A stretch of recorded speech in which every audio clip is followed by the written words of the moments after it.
ನಾಗರ ಪಂಚಮಿ. ಶ್ರಾವಣದಲ್ಲಿ ಬರುವ ಹಬ್ಬಗಳಿಗೆ ಮುನ್ನುಡಿ ಬರೆಯುವಂತೆ ವಿಶೇಷ ಹಬ್ಬ ನಾಗರ ಪಂಚಮಿ. ಶ್ರಾವಣ ಮಾಸದ ಶುಕ್ಲ ಪಕ್ಷ ಪಂಚಮಿ ದಿನ ನಾಗರ ಪಂಚಮಿ ಹಬ್ಬವನ್ನು ಆಚರಿಸಲಾಗುತ್ತದೆ. ನಾಗರ ಪಂಚಮಿ ಎಂದರೆ ಒಡ ಹುಟ್ಟಿದವರ ಹಬ್ಬ, ಹೆಣ್ಣು ಮಕ್ಕಳ ಹಬ್ಬ. ನಾಗಪ್ಪನಿಗೆ ಹಾಲು ಎರೆದು ಆಚರಿಸುವ ಹಬ್ಬವಾಗಿದೆ. ಈ ಹಬ್ಬಕ್ಕೆ ಗರುಡ ಪಂಚಮಿ ಎಂಬ ಹೆಸರೂ ಕೂಡ ಇದೆ. ನಾಗರ ಪಂಚಮಿಯಂದು ಶ್ರದ್ಧಾಭಕ್ತಿಯಿಂದ ನಾಗರ ಕಲ್ಲಿಗೆ ಅಥವಾ ಹುತ್ತಗಳಿಗೆ ಹಾಲೆರೆದು ಪೂಜೆ ಸಲ್ಲಿಸಲಾಗುತ್ತದೆ. ನಾಗಪ್ಪನಿಗೆ ಹಲವು ವಿವಿಧ ಉಂಡೆಗಳು, ಕರಿ ಎಳ್ಳಿನಿಂದ ಮಾಡಿದ ಉಂಡೆ, ಚಿಗಡಿ ತಂಬಿಟ್ಟು, ಹಸಿ ಅಕ್ಕಿ ಮತ್ತು ಬೆಲ್ಲ ಸೇರಿಸಿ ಮಾಡಿದ ತಂಬಿಟ್ಟಿನ ನೈವೇದ್ಯವನ್ನು ಮಾಡಲಾಗುತ್ತದೆ. ಪೂಜೆ ಮಾಡಿ ಬೆಲ್ಲದ ನೀರನ್ನು ಒಣ ಕೊಬ್ಬರಿ ಗಿಟುಕದಲ್ಲಿ ಹಾಕಿಕೊಂಡು ಹಾಲು ಕುಡಿದ ಬಾಯಲ್ಲಿ ನೀರು ಕುಡಿಯೋ ನಾಗಪ್ಪ ನನ್ನ ತವರು ಮನೆ ಸುಖದಿಂದಿರಲಿ ಎಂದು ಅಣ್ಣ ತಮ್ಮಂದಿರು ಹೆಸರು ಹೇಳಿ ನಾಗನಿಗೆ ಹಾಕುತ್ತಾರೆ. ನಾಗರ ಪಂಚಮಿಯ ಪೌರಾಣಿಕ ಕಥೆ. ಜಿನಮೇಯ ರಾಜ ತನ್ನ ತಂದೆ ಪರೀಕ್ಷಿತ ರಾಜನ ಸಾವಿಗೆ ಸರ್ಪವೊಂದು ಕಾರಣವೆಂದು ತಿಳಿದು ಭೂಲೋಕದಲ್ಲಿ ಸರ್ಪ ಸಂಕುಲವನ್ನು ನಿರ್ನಾಮ ಮಾಡಲು ಸರ್ಪಯಜ್ಞವನ್ನು ಆರಂಭಿಸುತ್ತಾನೆ. ಋತ್ವಿಜರು ಹೋಮ ಮಾಡಲು ಆರಂಭಿಸಿದಾಗ ಸರ್ಪಗಳು ಒಂದರ ಹಿಂದೆ ಒಂದರಂತೆ ಬಂದು ಅಗ್ನಿಕುಂಡಕ್ಕೆ ಬಿದ್ದು ಬೂದಿಯಾಗತೊಡಗಿತು. ಇದನ್ನು ಕಂಡು ಉಳಿದ ಸರ್ಪಗಳು ಸರ್ಪರಾಜ ವಾಸುಕಿಯ ತಂಗಿಯಾದ ಜರತ್ಕಾರು ಬಳಿ ಹೋಗಿ ದಯವಿಟ್ಟು ನಮ್ಮನ್ನು ಆ ರಾಜನ ಹೋಮದಿಂದ ರಕ್ಷಿಸು ಎಂದು ಬೇಡಿಕೊಳ್ಳುತ್ತವೆ.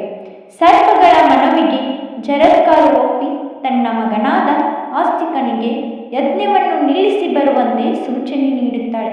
ಜನಮೇಯ ರಾಜನ ಯಜ್ಞ ಶಾಲೆಯನ್ನು ಪ್ರವೇಶಿಸಿ ತನ್ನ ವಿದ್ಯಾಬಲದಿಂದ ಪ್ರಾಣಹಿಂಸೆ ಮಹಾಪಾಪ, ನೀನು ಈಗಾಗಲೇ ಮಾಡುತ್ತಿರುವ ಸರ್ಪಯಜ್ಞವನ್ನು ನಿಲ್ಲಿಸಬೇಕು ಎಂದು ಬೋಧಿಸಿದ.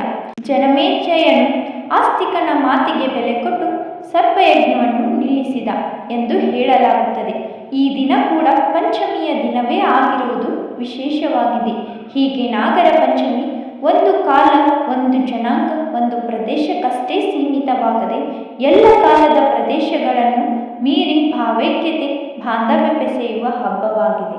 ಅಣ್ಣ ತಂಗಿಯ ಪ್ರೀತಿಯ ಸಾರುವಂತಹ ಈ ಹಬ್ಬದಲ್ಲಿ ಅಕ್ಕ ತಂಗಿಯರು, ಅಣ್ಣ ತಮ್ಮಂದಿರ ಆಯಸ್ಸು, ಆರೋಗ್ಯ ಮತ್ತು ಸಕಲ ಸುಖಗಳನ್ನು ನೀಡುವಂತೆ ದೇವರಲ್ಲಿ ಪ್ರಾರ್ಥಿಸಿಕೊಳ್ಳುವ ದಿನವಾಗಿದೆ.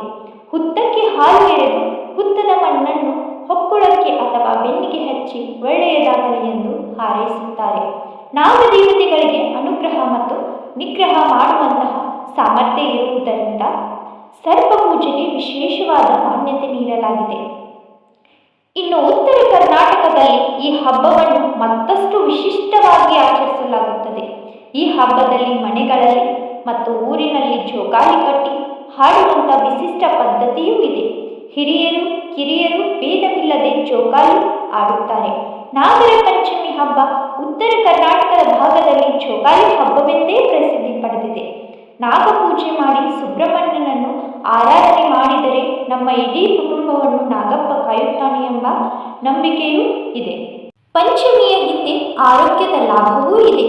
ಜೀಕು ಜೋಕಾಲಿ ಆಡುವಾಗ ಹಗ್ಗದ ಮೇಲೆ ಕೈಗಳ ಹಿಡಿತ ಬಲವಾಗಿರುತ್ತದೆ.